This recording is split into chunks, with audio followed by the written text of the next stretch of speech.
Bab 1. Hujan dan bayang-bayang lama. Alia berdiri di tepi dermaga lautan biru, matanya menatap lepas ke garis cakrawala yang diselimuti kabut kelabu. Hujan tipis mengguyur, membasahi rambut hitamnya yang terurai tanpa rapi, seolah alam pun turut menangisi kepulangan yang tak pernah ia rencanakan ini.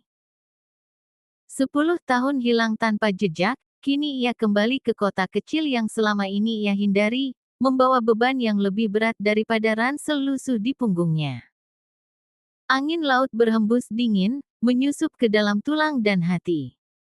Setiap tetes hujan menari di pipinya, menirukan air mata yang tak pernah berani ia lepaskan.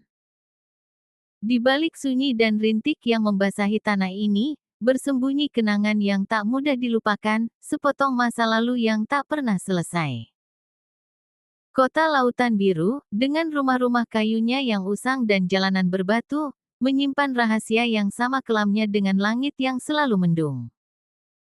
Di balik tiap sudut kota, Alia merasakan bisikan-bisikan lama yang memanggilnya, menyusup ke dalam jiwanya yang rapuh. Ia menarik napas panjang, mencoba menenangkan hati yang bergejolak. Namun, kenangan itu, seperti bayang-bayang yang selalu menguntit, tak kunjung pergi. Suara tawa masa kecil, aroma laut bercampur garam, hingga deru ombak yang pernah menjadi saksi bisu masa lalu, kini berubah menjadi gema luka yang terus membekas. Kenapa aku kembali? Gumam Alia, suaranya nyaris tenggelam oleh deru ombak dan hujan. Di balik rindunya akan rumah, ada ketakutan yang tak terucapkan, ketakutan akan apa yang akan ditemuinya, dan lebih dari itu, ketakutan akan dirinya sendiri. Langkah kakinya membawa Alia menjauh dari dermaga, memasuki jalan setapak menuju rumah yang kini terasa asing. Ia tahu, di sana, di balik pintu yang pernah ia tutup rapat, tersembunyi rahasia yang selama ini mengikatnya dalam penderitaan. Dengan hati berat, ia melangkah ke depan, memulai perjalanan yang tak hanya menuntut keberanian untuk menghadapi masa lalu, tapi juga untuk memaafkan dirinya sendiri dan menemukan kembali jejak hati yang terlupakan.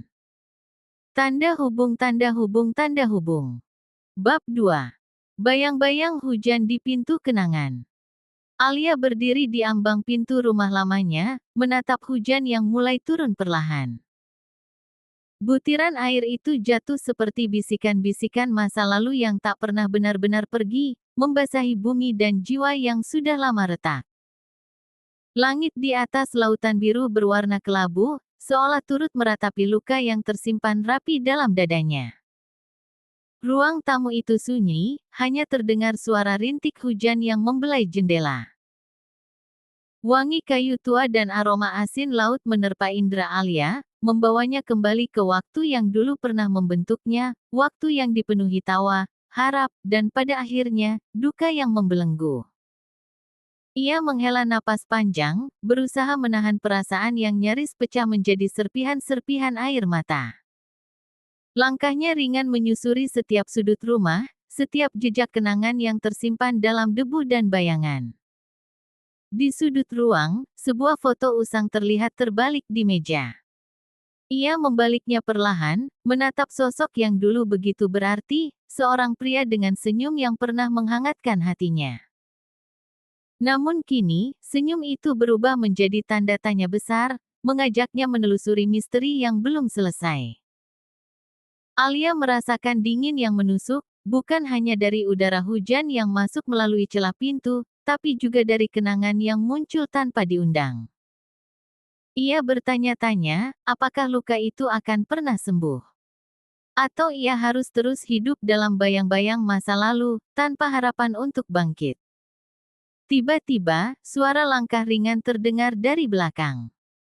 Jantung Alia berdegup cepat, bukan karena takut, tapi karena ada sesuatu yang tak terduga mengusik ketenangannya, sebuah harapan baru, atau mungkin awal dari pertarungan hati yang sebenarnya.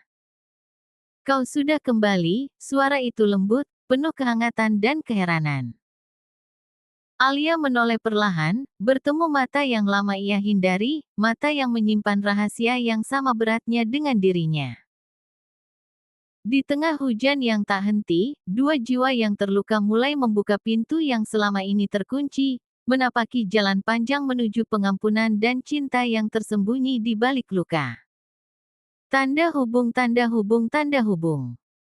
Berikut kelanjutan untuk bab 3 yang bisa kamu pakai sebagai inspirasi atau langsung lanjutkan ceritanya. Bab 3 Jejak luka dan asa di antara rintik. Alia menatap mata pria itu, seolah mencari kebenaran yang tersembunyi di balik kata-katanya. Hujan terus mengguyur di luar, tapi di dalam ruang kecil itu, ada keheningan yang berat, penuh dengan makna yang tak terucapkan. Kenapa kau pergi tanpa sepatah kata? Suara Alia lirih, mengandung kepedihan yang selama ini ia simpan rapat. Pria itu menghela napas, tatapannya tak bisa berbohong. Aku takut, Alia. Takut kehilanganmu dan tak tahu bagaimana harus bertahan menghadapi semuanya. Tapi aku selalu menunggu, berharap kau suatu hari kembali. Kata-kata itu bagai pisau yang menusuk hati Alia sekaligus menghangatkannya. Semua pertanyaan yang selama ini membeku di dada perlahan mencair, membuka ruang untuk pengertian yang baru. Mereka duduk bersebelahan, membiarkan hujan menjadi saksi bisu untuk perbincangan yang akhirnya terjalin, tentang luka lama, penyesalan yang tak terucapkan, dan harapan yang mulai tumbuh di antara rerintik hujan. Bagaimana kita mulai lagi? Tanya Alia, suaranya lebih tegas sekarang, meski hatinya masih rapuh. Pria itu menggenggam tangannya erat, dengan jujur pada diri sendiri dan saling percaya, meskipun jalan kita tak selalu mudah. Di balik jendela, rintik hujan mulai mereda, memberi ruang bagi secercah cahaya yang masuk perlahan. Alia tahu, perjalanan ini belum selesai, tapi untuk pertama kali dalam waktu yang lama, ia merasa ada harapan yang menyala di antara bayang-bayang masa lalu.